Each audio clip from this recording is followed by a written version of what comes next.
So I'm Owen Geddes. I'm from a company called Devicescape. I run the proximity business there. I'm not from the entertainment industry. I come mostly from mobile and innovation. But Devicescape is a company. What we do is we embed technology onto handsets, and that allows us to do a couple of things.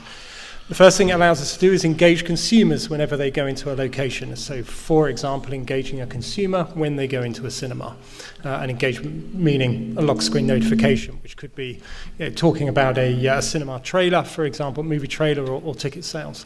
The other thing we're able to do is track lots of visits of consumers to cinemas and lots of other locations. So we tend to know when a consumer will walk into a movie theatre and when they will leave. We use things like showtime data to then establish what movie they actually went to see, and then get some understanding of perhaps where they went before and when they went after the movie theatre to understand that viewer in a little bit more detail. We've been running this proposition with the entertainment sector, specifically in the UK and across Europe, all year this year, and we're about to launch in North America in about 3 weeks. Excellent, thank you. My name is Stephanie Gutierrez, and I'm the Director of Digital and Social Marketing at Art Machine, which is part of Trailer Park, a creative agency. And my role there is to oversee all of our digital and social campaigns for our entertainment clients. We're really responsible for coming up with innovative and obviously mobile-first content and creative ideas that will really kind of catch people at a quick second as they're scrolling on their phone. So as you can imagine, we're really focused on that 3 seconds or even less than that when people are scrolling on their social feed or on a website and scrolling past a digital ad. So that's my role at Art Machine, and I've really been focused on kind of the evolution of the TV space specifically in my career. Thank you.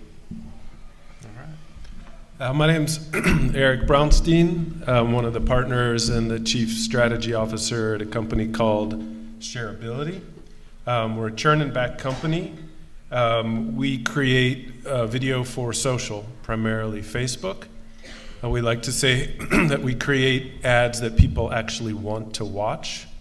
True to our name as Shareability, we feel like that's the biggest hurdle to get over, if someone will actually share your content on social. We've kind of proven ourselves over the last few years. We just pulled up some stats the other day, which I thought were pretty cool. Our last 15 videos that we've launched have been shared over 5 million times, which is equivalent to Ad Age viral video leaderboard's top 150 videos for this year. Our last video with John Cena was shared over 2 million times, which was more shares than Ad Age's top 10 videos of this year. We do this with a process and a machine that we've built, so we've been able to catch lightning in a bottle over and over again by running things from research through creative, production, post, and distribution.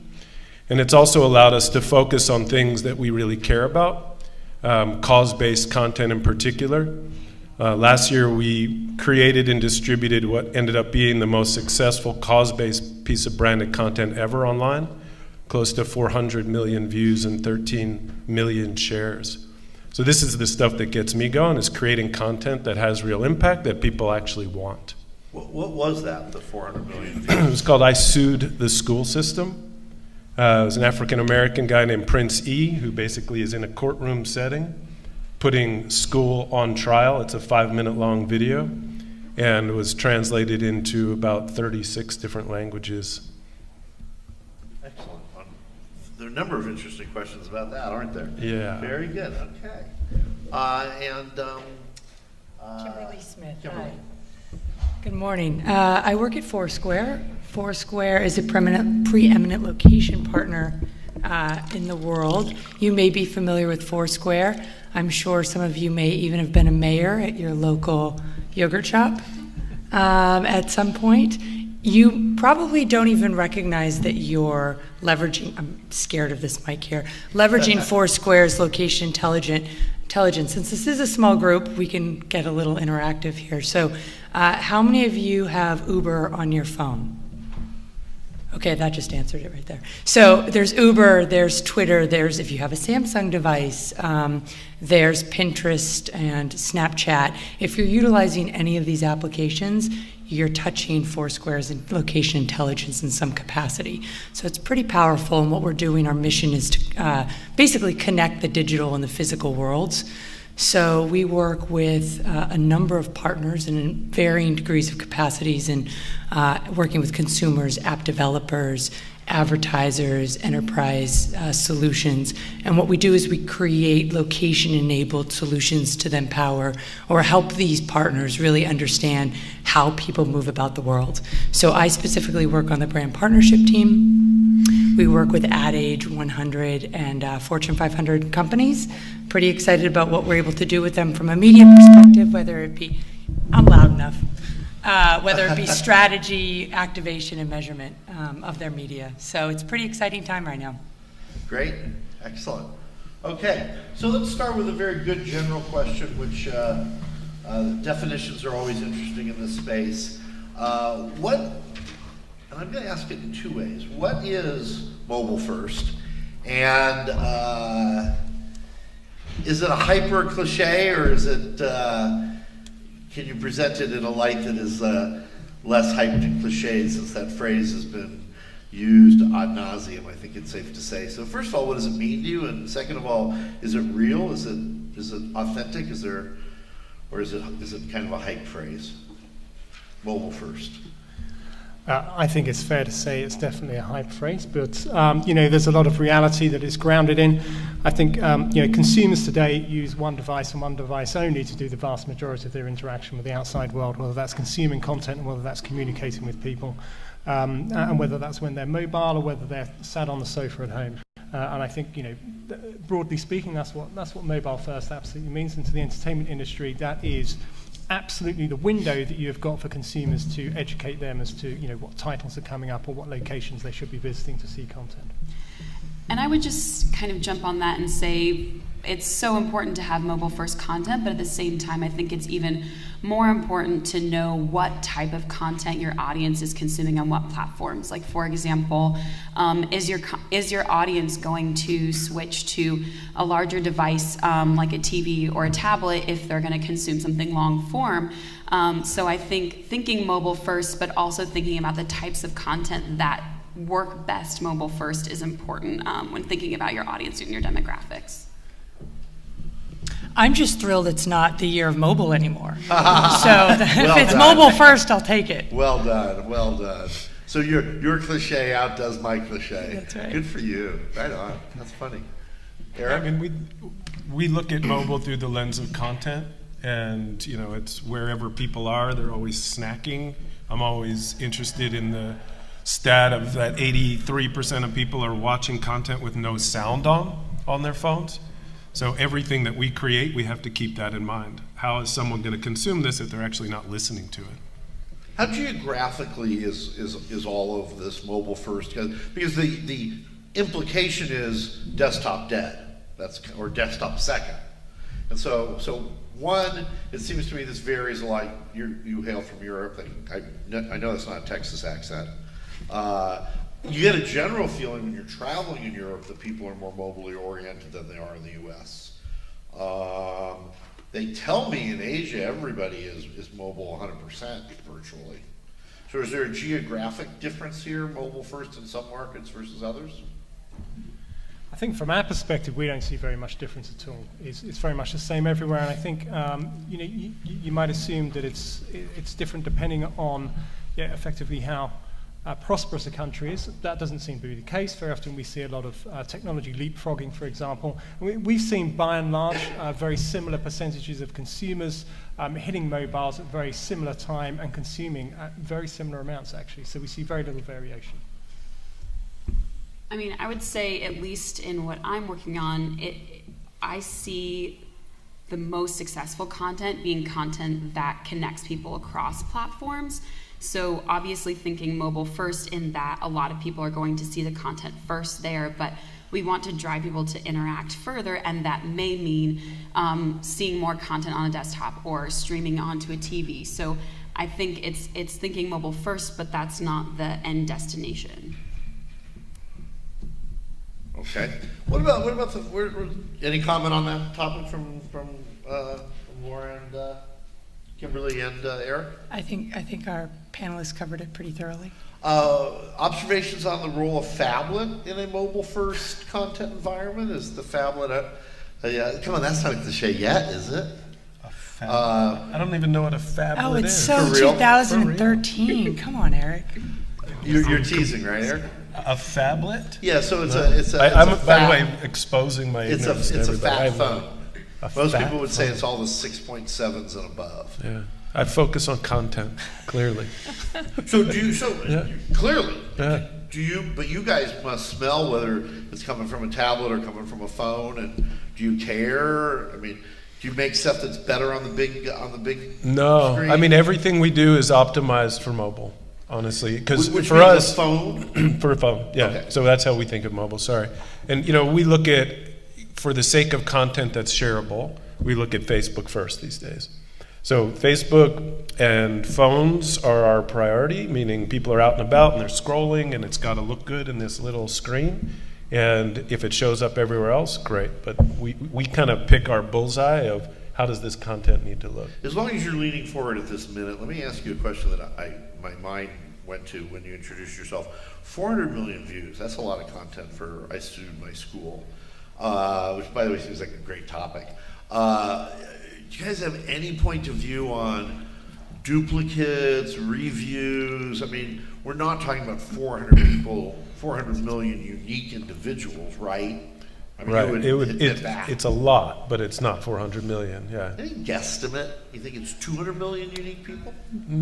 I don't know. I'd say, considering that there was not a dime of paid behind that, that it was a lot more uniques than if we had a huge media spend promoting the content, which we've had campaigns like that in the past. Like in Italy, we did a telecom campaign with 2 videos. They ended up being the most shared content in that industry's history, but we put a ton of money behind each video. And then there was a bunch more duplicate views. But for that content, I'd say it was a lot more than typical. And where do you spend that money? When we're promoting content, we're pushing it on primarily Facebook, Instagram, and YouTube, and skewing more and more towards Facebook. So for us, no matter how good the content is, it needs the ignition to get it through all the clutter and crap that's out there. And then it becomes a question of optimizing in that first 24 to 48 hours to find the right targeting groups that are responding and engaging, and doubling down on those groups to push and push. And then deciding how long you're going to continue that ignition. You pay CPM for that? No, it's a bidding on Facebook and YouTube and so on for a cost per view. Cost per view bidding. Yeah. Roughly what would be, say, the range you might see? On average, about 3-ish cents or so. Depends which platform you're optimizing for. And that can be that's because we have an in-house team that buys, so we're buying really efficiently. And those platforms reward good content as well, for a better spend. If you do big scale, does the price go up a lot, or? It can, and there's a lot of variables, not to get too in the weeds, but if you're in the holidays and there's a lot more competition, if the content's not as good, for example, we're doing full funnel activation, so conversion content in addition to the viral stuff, the conversion stuff can get more expensive. Okay, all right. How are you all doing? Can we warm you up a little bit? Oh my God, the audience has grown. I think people were tweeting how fabulous the conversation was. So has this generated, let's get a show of hands to who has a question or a comment so I can kind of organize the remaining 40 minutes. Not yet. You see, it'll happen though. It's like, right, Keith comes to a lot of my talks. It's like clockwork. It's like, we're gonna thank you very much. We're gonna come right to you actually, because you're a trailblazer. No, I'm serious. And then at 10 minutes to 12:30, everybody's going to have their hand up with a question. It's just, right? It's inevitable. So this is a really great opportunity. This is a great opportunity to ask like specific tactical questions. These are people out, pushing content in the mobile environment. And what is your question? Oh, great, we got 2 now. We doubled.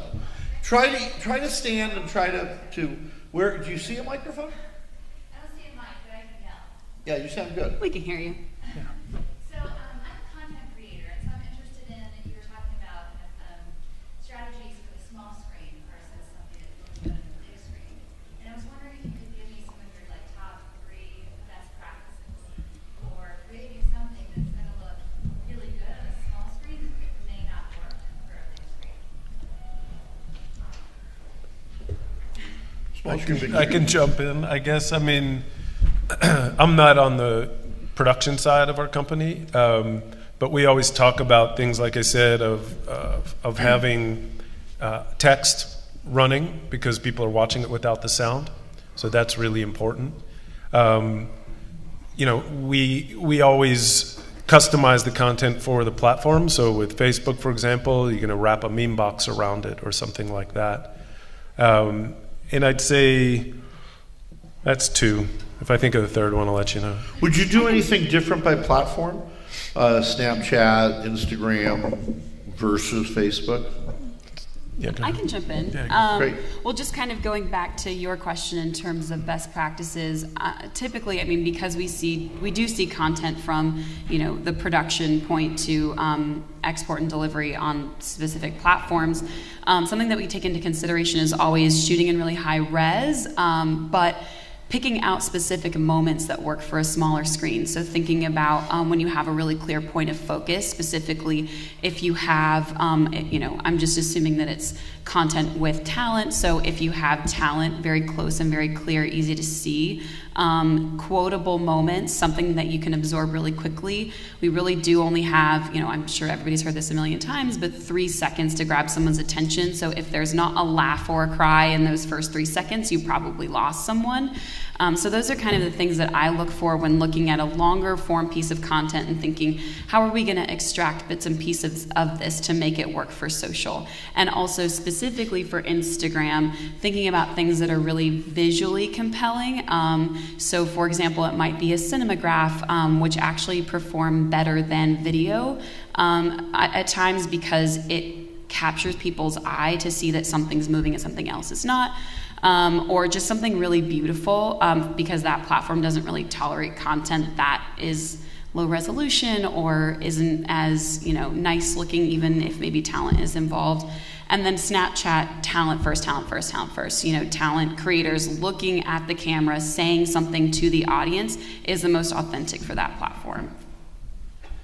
I'd like to add maybe another dimension to this, which is understanding where the consumer is going to see that piece of content actually makes an enormous amount of difference as to what that piece of content looks like. So we spend quite a lot of time pushing the right bit of content or the right version of that content to the consumer at the right time. So for example, if we push a bit of content to somebody when they walk into a cinema, I can tell you now that we will not get their attention for more than 15, 20 seconds because they have got foyer stress. They are worrying about the popcorn and getting through into their seat as soon as humanly possible. That is very different to when you serve them a piece of content they're going to consume when they're at home or perhaps when they're on their commute. So, when they're sat on the underground, a train, when they're sat on a bus, they've got an enormous amount of time to burn, and you can probably get their attention for minutes or even longer. And then you have those in-betweeny spaces like in a coffee shop. They've got a bit of dwell time, perhaps when they're eating, or similarly, you can get something that's maybe a minute and a half long. So trying to understand where that consumer is going to consume that makes an enormous amount of difference to how you craft it. And undoubtedly, you will want to have different versions of that so that you can get them to go through the whole journey with you. Can you alter your streams dynamically in real time because of that? I mean, like for instance, it's easy to tell that I'm likely in a subway or a bus or a car because I'm moving through a bunch of locations quickly, like in a series of straight lines.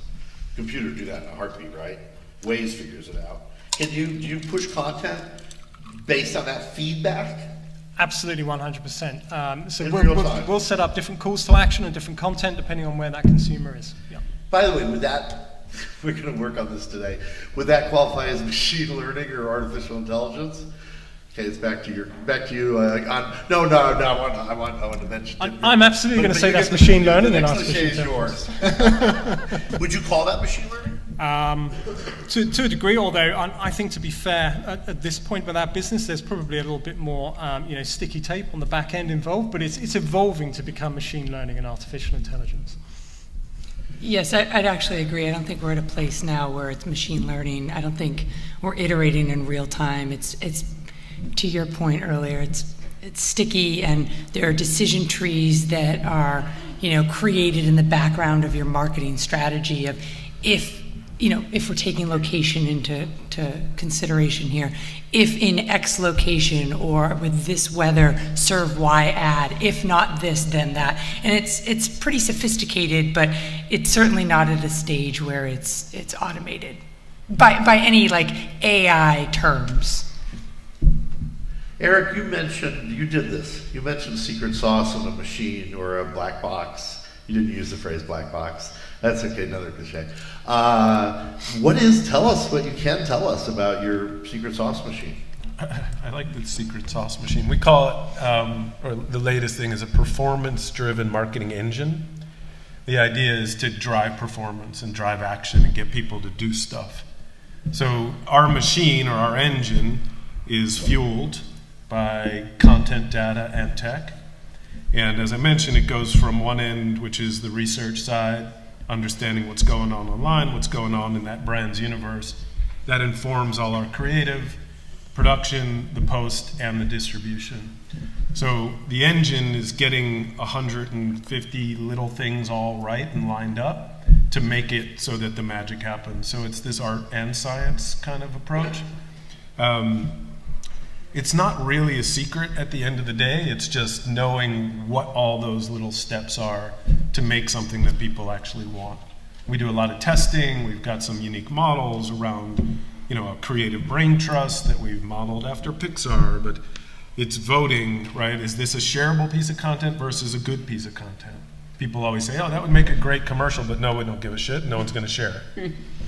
So, getting through the ideation is one phase. Lining the production, testing the post, doing a lot of multivariate testing on different formats, different text, all the little pieces, and then turning all the knobs to get the distribution and the ignition right. Do most of you or all of you consider yourselves to be partly technology companies? Absolutely. I do. You guys certainly, right? Certainly. Patents? Do you have patents pending? Some of you, all of you, none of you? We absolutely have patents on our technology, yep. You guys must have a ton of patents at Foursquare, right? I believe so. From the early days. I was glad to hear you guys were doing so well. The comeback kids. Yeah. I was the mirror of the Hollywood sign for about a day, and some person kept driving by every day. They lived there, I'm sure. Hi, you are our 100% increased question asker, so please. Oh, we're live casting the live cast.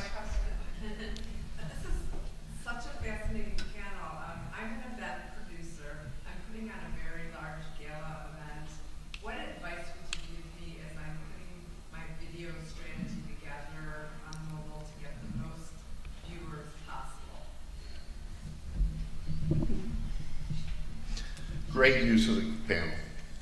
I'll take this one first very quickly.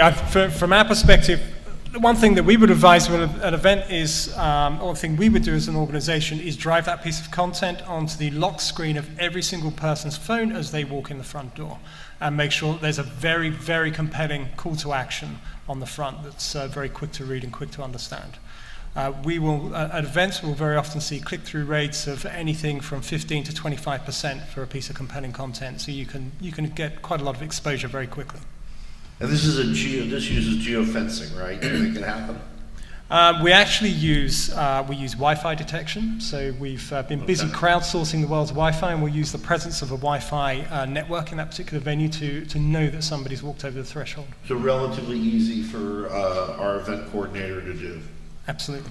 Okay, that's a great idea. How about using their video to get people to the event? Yeah, that was my question, is what are you doing to build your audience before the event ever happens? What kind of content and talent do you have access to for the weeks leading up to it?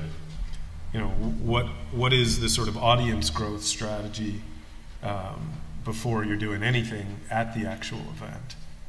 So I'd be focusing on that for sure. The band playing probably has followers if you're hiring a band. Your organization hopefully has followers. There's also the ability in a very simple capacity to target audiences, folks that have been to like events in the past, that maybe have a similar mindset, may have behavior, similar interests, that would be who your aspirational audience or consumer is, visitor. So there's a lot of different ways you can skin the cat from an advertising perspective as well. Could somebody spend $10,000 and do anything meaningful, or is that too small a sum? Well, I think that would be plenty, especially if it's a centralized event in a specific location. I think you could definitely target the audience around that particular event and it'd be really successful, especially if you're using some of the interest targeting that Kimberly mentioned. Thank you for going below my minimums. Just kidding. What is your minimum? I'm just kidding. We can talk. Just kidding. Great. Tristan. What are you guys doing to actually use the capability of collecting content from your users via mobile, if anything? You mean like user-generated content? Yes.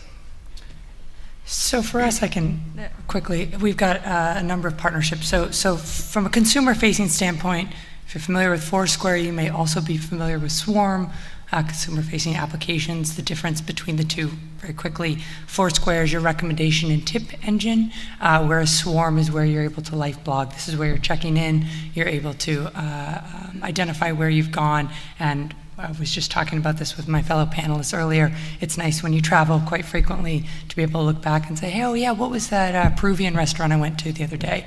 Oh yeah, there it is. So there's a lot of shareable content here innately within our own applications, but we also power a handful of other applications. So if you've been on Airbnb and you're looking for tips and recommendations in the area that you're going to, from a Foursquare perspective, we're able to power photographs and tips to help enhance the stay or propel the propensity to stay in a location based off of the information we can help provide. You have a simple way for me to upload to you? Or? Oh yeah, absolutely.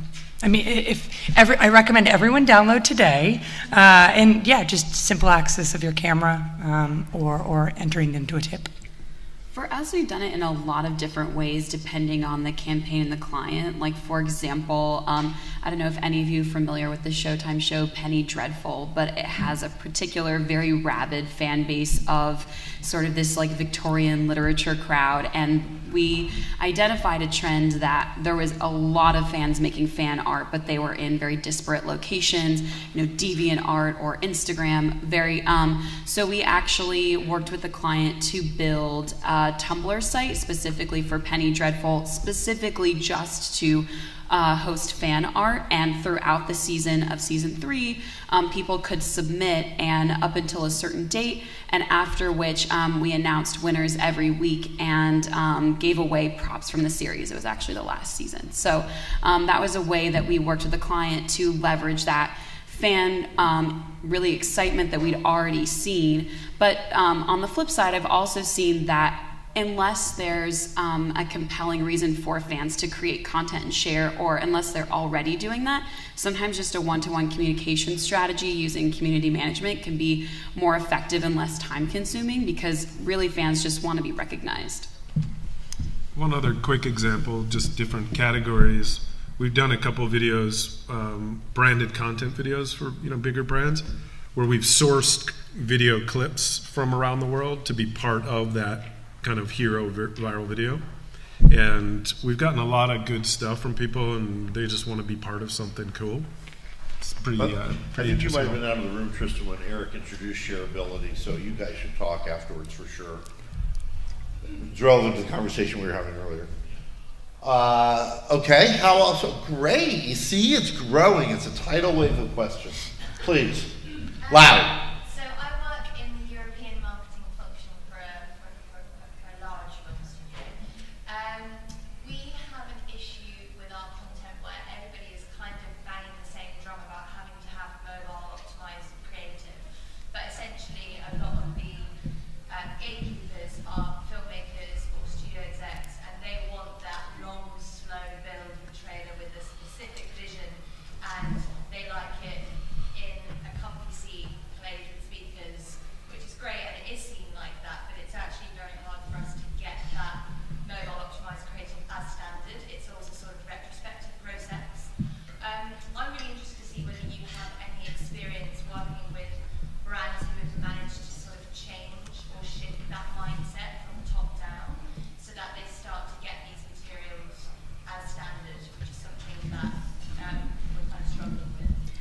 Something that I've actually seen really successful with some of the studios that we've worked with, because that sounds so familiar. We hear that all the time. There's a lot of pushback to wanting, not wanting to alter the trailers. Something that we've done is create different versions of the same piece of content and run them dark. And show, using data and performance metrics, and I'm sure you can speak to that as well, that the shorter content and the most compelling content in the upfront is really going to perform best and get that most traction. Yeah, for sure. I mean, the numbers don't lie, right? So you can test different types of content and just show, that you get better view-through rates and so on for stuff that is social, are optimized for social. And a big part of that is catching people's attention right up front, as opposed to telling a linear story that starts out slowly. We've done that with movie studios, and we've created, viral organic content to promote a movie that was completely outside of the sort of normal trailer kind of genre. But I think your other question is, how do you convince senior decision makers in general that there's a different approach? And, I think you just have to start showing case studies and try and get them to take a risk. We've done it with Cricket Wireless over the last year and a half. It's telecom owned by AT&T. They're the little guys, under Verizon, T-Mobile, Sprint, and AT&T. We did about a dozen videos with them over almost 2 years and have taken them from last in social to #1 in social by orders of magnitude. And these are the biggest advertisers in the world they're going against. So you can start showing case studies, finding people that are doing it, and basically try and get them to get on the bandwagon. You should tell them to ask their kids. Seriously. I think an easy way to push this argument over the edge is actually to create probably a slightly wider, compelling mobile proposition. So if you're creating something which is very exciting for the consumer that is wrapped around mobile first, to use the cliche, then it becomes an absolute no-brainer that the trailer content has got to fit that format as well. So, for example, we did a piece of work earlier this year for Warner's with hand-in-hand with Google for Wonder Woman, where we created the selfie of wonder. Right, which was going back to user-generated content. That was all about creating the opportunity for right time and right place for the consumers to do something with their mobile they can then go and share. It then makes absolute sense that you would create a trailer that goes with that they will consume in the same time frame. So I think leading with we need to make trailers mobile friendly is not necessarily the right approach. Leading with mobile's the right channel, we're doing this very exciting wider thing with mobile, let's make sure all of our content fits that strategy, is probably the right route to take. It's also maybe not an either or. That might be another way to approach this. It's like, great, do your trailer, do everything that you do, but let's also create this other stuff. This is great. This is like a master's piano class. This is excellent. Yes, sir. Hello. So I noticed after the past few years, people are getting more tolerant of filming like this and having the content more like a square. The aspect ratio is changing constantly. So do you feel like people filming like this and producing content like this is still acceptable? Is it growing? Is it going to be accepted as the new standard as opposed to the landscape view? I would say that's very platform specific. Just for example, I know Facebook has actually been pushing vertical video because it does fill full screen. But on the other hand, the widescreen, you can expand and see full screen. So I think the square still works really well for pieces of content that are short. But if there's something that you're going to immerse yourself in, like a trailer or a longer piece of content, I think the square is not the way to go. I think it's kind of a more frustrating user experience when you try to expand and you can't. So I think it's very platform specific. Instagram is square is the best for that platform because it takes up the most of the news feed, whereas then you look at Snapchat or Instagram stories, you want something vertical. So I think it's really just dependent on the platform itself. Incidentally, it's been an issue in gaming also. So I definitely think you see the more games coming out one or both ways. I think the challenge is capturing content that works both ways, or capturing different content for different platforms in different aspect ratios. And that's really, the best way to go if you can. Well, this segues into, I think, I hope it's a sophisticated question. So 5 inches, 6 inches, 4 inches, call it what you will, seems to be plenty for lots of people. I mean, our data shows that a third of all digital video in the United States is consumed on the phone. What's too small? I mean, I know 1 or 2 inches would be too small for me. I'll watch video on this. I wouldn't watch 2 inch. Is there too small? How big? Is there too big? I think that's probably something that the market is resolving by itself. I mean, phones So get just fill the screen. Yeah, phones get bigger every year. We see from the data we see is every screen that gets bigger, we see a fairly dramatic increase in the amount of content and data transferred from those phones. And I don't think there's necessarily is a situation where a screen is too small. I just think all screens are getting bigger. It's happening at a very rapid pace, and the consumers are making that choice for you. It's not necessarily something you have to worry too much about. Which is probably what's affecting the tablet sales in a negative way. Yes. I think it also has to do with, millennials are still mostly consuming entertainment content on larger screens like TVs, but when it comes to short form scrollable content, they're going to consume that on a phone. So again, I think it just depends on what type of content it is that you're consuming and whether it works for a small screen or not. Yeah, I mean, this is a couple years old from our data, but we had a third of that third watch, so 10% of the total population watching at least one full-length 30 or 60-minute show a week. But when I held this up at a meeting at one of the big studios and called it a TV, I was laughed at. Is this this is a TV, right? Depends on who you ask. Like, I think Gen Z is definitely using their phones to consume longer content than I would probably consume on my phone. Okay. Look, Tristan, we'll come back to you. Go ahead. So, I play a character called The Dog's Miles for Niantic, which just a month ago. Are you the woman from the weekly? I am one of the women, yeah. Oh my God, you're a celebrity. Thank you for being here. So, I do the ignorance report, and I go overseas to anomalies when they do PGA plays, and people like show up from around the world and they play. And I started Facebook Living and Instagram stories and stuff like that. And I know that, well, I don't know if Niantic cares, but I want to bump the numbers, not just for myself, but sort of for the game and for myself privately as well. But is there, because for me, I'm literally overseas for 10 to 14 hours, and interviewing players and doing like vertical videos and, widescreen and editing myself from my phone and uploading to all, basically it's Instagram, Twitter, Google Plus, YouTube, and it's a lot of work. Do you think that it should be pushed to specifically one platform, and during those events we're just trying to be like, go to Facebook Live? There's been a lot of pushback. That's the reason why I'm asking, because everybody started on Google because it was a Google company. But we post maybe photos to Google Plus, but the interaction is, I think, fractured right now. And is there, I guess my question is there a way to bring that, like bundle it back together, or do I just have to sort of bite the bullet and be crazy for 12 hours and be on every platform? No joke, like the pinging that goes on because people, and then you're replying back during like Instagram stories and Facebook Live, like on the fly when people are talking to you in chats and stuff like that.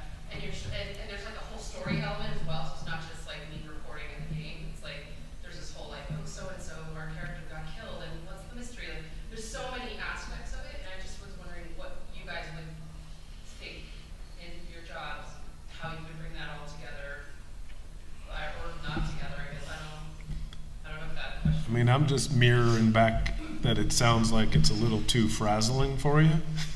Yeah. So I'd pick one to start as your priority and say, this is the one I like the best, this is the one where my audience is, have that be your focus, and then you take care of the other ones as best you can. Okay. And I'd also always be thinking about how do you get all the people that you're interacting with to always be tagging you, promoting you, doing the same, right, as the way to build your audience. Is that something you would say out loud during the videos, or would you put that in the comments? Yeah, why not?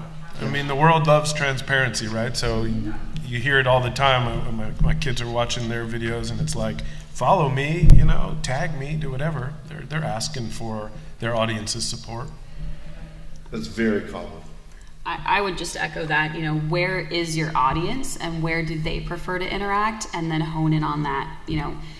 We've seen with a lot of clients that Twitter, isn't as active as it used to be. Well, don't invest in it. It's not worth it. I mean, not overall like cancel your Twitter account, but you don't need to spend time. You can drive to a specific platform where you're going to dedicate your time and let people know that you're going to be there in advance. Hey, everybody, we're going to be on Facebook today. That's where to drive your comments and questions. And for you guys, it's important because it changes internationally, right? So there's multiple social services in Russia, Eastern Europe, and they're bigger than Facebook in those countries. Yeah. Like I'd be in Japan and it'd be like Nico, and then we're sort of forced to go through a specific web. It's really weird because, like I said, most of the traffic is through Google Plus, which is just antiquated. You can't do live streaming, like it's crazy. But at the same time, Niantic is pushing Facebook. What about YouTube though? You could do YouTube Live, right? Could, but it's like it's not as interactive, and that's what Well, actually, YouTube just implemented a live chat commenting system similar to Twitch, so that might be something to think about and look into and see. I don't think it's available for everyone. It's available for creators, but that might qualify for you, and it might be something worth looking into. And you guys have a YouTube background. I mean, that's the heritage of where you were putting up most of your stuff. Make a phone call and probably that would happen. Yeah. Sure. It's just. I mean, usually the biggest complaint is you don't get a lot of money back from YouTube. But you guys aren't actually, you're not trying to make money on your feeds. I think what we're trying to figure out is how to centralize and have more calls to action. I think they've been struggling with that because each post for a company the size that it is and the user base that they have, which is in the tens of millions, just for Ingress, I know go. It's like they're lucky if they get 100 likes or plus ones or whatever on Google. And I'm the first character that has been able to sort of aggregate content and have interactions. Mm-hmm. And people will show up because it's an AR game. People actually show up where I am and will interact. And so I think I'm just trying to figure out how to best utilize whatever the platform is. Mm-hmm. And I know that it's kind of like a have to just try it. That's what I'm doing. Sounds like a good job for an intern. I was going to say. I'm sure, I guarantee if you run an ad in San Francisco and even in Craigslist, you will find plenty of people wanting to intern at Niantic Labs. Yeah. Say hi to John for me. I think this is a problem which is not any different in this instance to any other area of mobile technology, content, etc., which is you see very fast-moving fragmentation. And if you're wanting to try and cover all channels, that is extremely difficult. It's an arms race. Because the channels that people are using can change very, very quickly, and the features in those channels as well. So you just have to choose a small core where people recognize you're going to be and make sure you turn up there consistently, and consistency is key, rather than trying to please everybody at all times. And that's where shareability comes into play. Well, it's a great point, right? It's, I always talk about the marketing bullseye, and you want to try to appeal to everybody, but if you pick that bullseye of the audience that you really want to speak to, that's the key, and then it becomes relevant for all the circles that extend beyond that. And I think that relates to platform, it relates to your message, it relates to the content in general.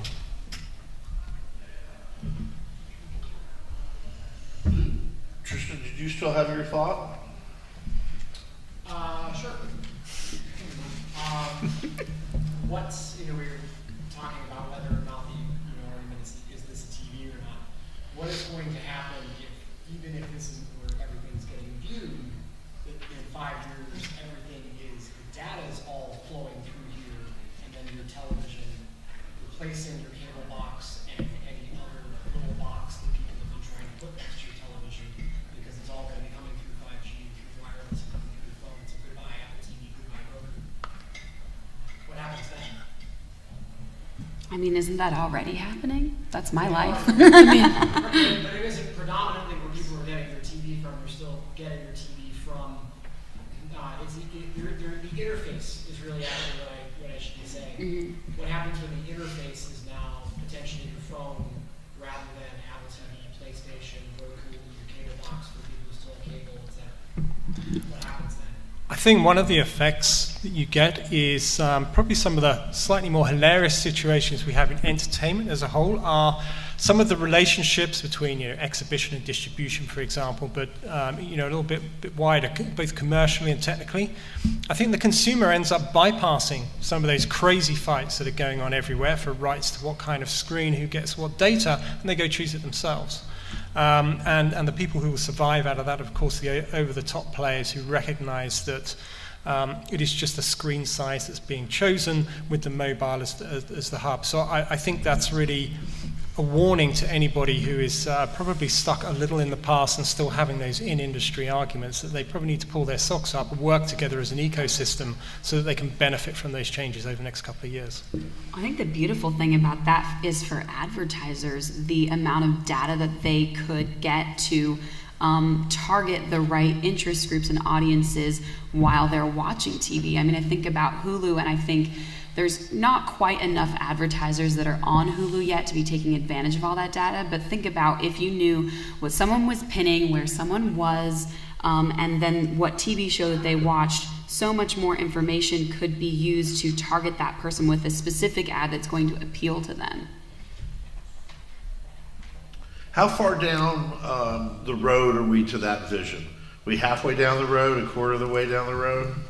We're already a chunk there. I mean, we already know what movies people go and see with their phone, and we target them accordingly with content as a result. We're pretty close to being able to figure out what TV shows people are seeing, partnerships with TV businesses. We know when people are in their homes already and what programs are being watched. I don't think we're very far away from our perspective. The things a little bit further away, I guess, is the third parties that are using our data more intelligently to drive more effective communications. But we're basically already there. I think NBC just announced that they are using online advertisers to sell TV spots, which I thought was really interesting because that's sort of kind of subverting all of the traditional methods. Yeah, I mean, some of the guys who've done a lot of digital TV advertising say that it works best alongside a digital campaign, and that they live off of each other, which is a media belief over the years. I've never seen it proven perfectly. Okay, great. Yes, I saw your hat in the other room. It's special. Thank you. This question is for Eric. I have a themed hotel in Las Vegas. It's kind of like the Madonna Inn. And how would you go about making a deep emotional relationship with my brand and my customers with that concept? Just something off the top of your head. It sounds like an interview question. Yeah, it sounds like a pitch. Does he get the business if he sells you on it? Do I get to stay there at the hotel? I'm getting a free consultation on it, no, but I want to know, like, just off the top of your head. So it's an actual hotel. It is. Well, it's we're on Airbnb. We use VRBO. It's like a boutique hotel. We have the only short-term rental license in Las Vegas. It's very hard to obtain, and we run it like a hotel essentially. So yeah. Well, I'll give you an example of a campaign we just did that is at a much probably bigger scale, but that you could do a smaller version. It would be really cool. So we did a unique partnership between Hyatt and one of their boutique hotels in Miami Beach called The Confidant. And our idea was that artists, musicians, and their labels don't like paying for music videos. So we paired up the Confidant Hotel with this artist named Dua Lipa, who's a musician from England. Hyatt underwrote her music video, and in exchange, the hotel was the backdrop of the music video. First 3 seconds showed the name of the hotel, and then every scene in the music video was at the pool, the cabanas, the hotel room, and the hallways, and so on. And then in exchange, they also got a ton of behind-the-scenes footage, right? Interviews, and that all launched on Hyatt's channels. The campaign has gone bananas. And it really opened up the whole record industry's eyes to what can be done in partnership with brands. So potentially you look for an up-and-coming artist and you start creating cool content with them, and you kind of do this back and forth. And how modest can you get the price down? Can you make a video for $50,000? Could we make a video? Music video for 50 now? Could we make a video? I mean, Hyatt didn't pay $1 million, did they? Yeah, Hyatt paid a bunch more than 50 grand for the whole campaign. But you know, they also got, now I think it's at 320 million views in aggregate on the campaign. So, you know, I think the way you do it is you find someone that's not looking for a $250,000 video, but is, you know, more scrappy, and you find a way to do that together. I don't know. It's a value exchange is the basic short answer to the question. How do you help them, and then they help you with cool content? Were both of them your clients, the artist and Hyatt? Yeah, so we kind of played Hollywood producer, right? So we went to Hyatt and we said, hey, what if we could bring a really cool musician to the table? Yeah. And, you know, would you be interested? And we went to the musician and said, hey, what if we could bring a really cool hotel to the table? Would you be interested? And then kind of brought them both together. Next time So, you but have musicians, you bring them to Claire B&B. Exactly. I give you my card. But that's awesome, and that's definitely a good way to get a lot of traction, is to have an artist affiliated. yeah, I mean, and they're looking, you know, for free place to stay and this and that, and you know, you come up You with make some the creative way. playlist, Yeah. Yeah, like exactly. the hotel cost. Are you guys at Foursquare doing much to promote individual entities, individual hotels, restaurants? Is there any mechanism to come to Foursquare for that sort of support? Sure, absolutely. So, you know, we believe that the places you go are one of the best indicators of who you are. So understanding the difference between like just targeting travelers is pretty agnostic, and that could be anyone in the room. What's a traveler? A business traveler versus a leisure traveler, family traveler. And so understanding that, we help a number of hotels in that capacity. And her minimum somewhere above or below 10,000. We're going to come to a prediction. I'm going to give you a small 7-minute warning that I'm going to ask you for one prediction in the mobile content world before we're done. How are we doing on questions? Okay, great. Please. I think it was Ms. Gutierrez who mentioned something about content that has a clear point of focus. Mm-hmm. Can you talk about that a little bit? Because when I'm online looking at content, I see images that are very similar. Mm-hmm. Can you talk about that a little bit? I'm sure Eric will also chime in, but yeah, what I meant by that is that, you know, when someone's looking at such a small screen, even smaller if it's a square on Facebook, when someone's looking at a small screen, you want to make sure that they can clearly read it at a glance. So if it's talent focused, you don't want the talent far away. If it's focused on an animal or a plant or whatever it is, you want to be able to quickly identify what that is so that you are enticed to keep watching it. And that works with photos as well. You don't want someone to puzzle and wonder what they're looking at for too long, because they will simply just move on. Yeah, I think, you know, you're giving people a very clear indicator of what they're going to get. We often have battles with brands where we give them the cut of the video and we've revealed the whole gag, let's say in the first 3 seconds, and they say, you can't give away, you know, why are people going to stick around? People aren't going to stick around unless they know what they're getting. Mm-hmm. So, you know, we did a video for Hyundai that was about their support of pediatric cancer, total tearjerker. You knew in the first few seconds this was going to be a tearjerker, and you were set up for it and brought in because of that. Mm-hmm. So I think that's one piece of the focus. The other is, you know, for the shorter form stuff in particular, it's got to be a pretty simple story that you're telling. You know, one focus, one story. You've got whatever it is, 1 minute, 2 minutes, 3 minutes to tell that story. Once you try, you know, bring in all these different narrative elements, it gets too complicated. Mm-hmm. How important is the live casting trend in terms of video? Are you working in live casting, or is everything you guys do video produced? We're not doing anything You think it's going to be significantly yet. We have projects in sort of the music world that we're definitely going to be working with brands on, kind of leveraging a bunch of influencers. Let's say you put 50 influencers in a room that each have 500,000 or 1 million subscribers, and all 50 of them live stream the same thing at once, right? So we'll do that for a cause-based campaign that a brand is supporting, You think about the impact that brand gets through live streaming to all of these influencers' audiences at once. So there's ways to think about it that are kind of outside of the norm. But yeah, for sure, you just, once again, you look at what your kids are doing, or, you know, they're all messing around with live streaming now. I think it's still trying to figure out what to do with it. House Party just blew up huge. House Party is like the modern three-way call. Like that's just like the standard now. But just to jump on about live streaming, I think when we think about creating a campaign for live streaming, it's a specific kind of content that works for that platform. It's something that, you know, oftentimes we're thinking about something that you could, you know, either, you know, I think 30 minutes is the height point usually of getting people in. So if your content is not going to, you know, be compelling enough for the first 30 minutes to get someone to sit down and watch, then you're probably not going to have a successful live stream. So we think about, like, for example, video gaming.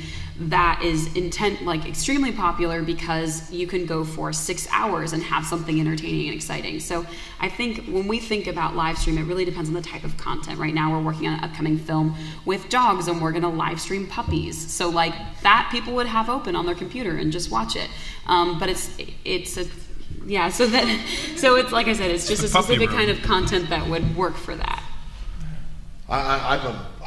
I believe it's one of the macro trends I'm talking about in all of my work in live casting. And I'm going to let all of you in on something that only a couple thousand people in the United States that I've talked to know about in just the last couple of weeks, though there are a bunch of people doing it, they know about it, but otherwise it's a big secret.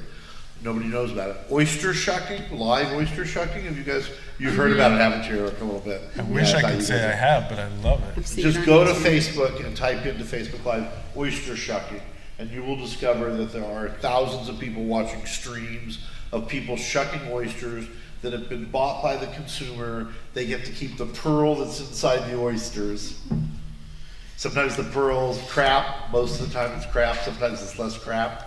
They, of course, say, oh, $250 appraised pearl, so on and so forth. Okay, so let's talk about predictions. And those of you that can ask your question, you see, if you started 20 minutes earlier without any questions, you would have gotten to ask your question. So I just made mine. I think that live stream will replace archive stream in 3 to 5 years. So a 3 to 5 year prediction, or shorter if you care. I guess my prediction would be around one-to-one predictive marketing on mobile. So to give an explanation of that, we know today that you go into a cinema at a certain time and you see a certain movie. We'll also know that if that's a Marvel movie, you go and have a beer first, you're with one friend, and maybe you go and get a pizza afterwards. But if you're going to see a rom-com, then maybe you're going with a different person, you go to a nicer restaurant afterwards. That's great. So we can figure out some of the places you go and we can market to you. Where I think we're moving to is figuring out, actually, you always go see Marvel movies, you always go and see it on the Wednesday after it opens. We really want you to go and see it on the Friday, we want you to take 2 friends and not 1. So we're going to work with some other third parties to try and influence your decision ahead of time and offer you 3-for-1 pizza and some free beer beforehand if you're going to see it on the opening weekend. So this is very much about understanding what you as an audience of one will do in the future and trying to influence that to make it more advantageous for a client. I think that's probably where we're headed once we can stop using sticky tape and we have more, you know, AI machine learning that's actually real on the background. We call it duct tape in the States. Yeah, duct tape.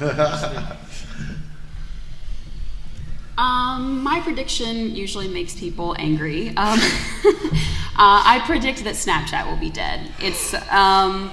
I think there's been so many reports in the last 6 months that indicate that Instagram Stories is far overtaking Snapchat as a platform, and Snapchat does not have its unique point of view any longer. I think people who've been on the platform and been dedicated to the platform are even moving off. There's been several reports that influencers who grew up and became influencers on Snapchat are now spending more time on other platforms.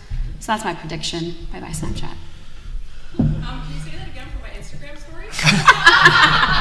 You can interview her. We're going to stop in 2 minutes, and you can do a... You want to go or you want me to Please. go? All right, I have 2, I guess. I'm going to keep them short, though. I think more and more advertisers in bigger companies are going to realize that 99% of their advertising is really, really shitty. And they're going to wake up and they're going to start to think about how to give people things that are more valuable. The other thing that I think is going to happen is that content creators are going to start using things like artificial intelligence and machine learning to figure out what kind of content is going to work. Great. So completely unrelated to any of this, my prediction, because I'm in the location space, we look at examples of geospatial awareness like Pokemon Go and a number of other use cases, and location is ubiquitous to everything that we're doing, and what the implications for this when we think about autonomous driving, it's very scary that we may be in a situation in the United States where the entire trucking industry may be completely changed, and we might be dealing with a number. Am I the downer to end this? We may be dealing with a crisis on our hands of 300,000 unemployed truck drivers that we need to figure out about. So it's interesting how, with modern day conveniences and technologies, how, we need to think about the ramifications of it down the road and what we want to do to prepare appropriately. Okay. We'll have a Truckers Relief Act. Thank you very much. I hope you got what you wanted today. Hopefully the panelists will be able to stick around for a minute or two. Thank you. You guys were great. Thanks a lot.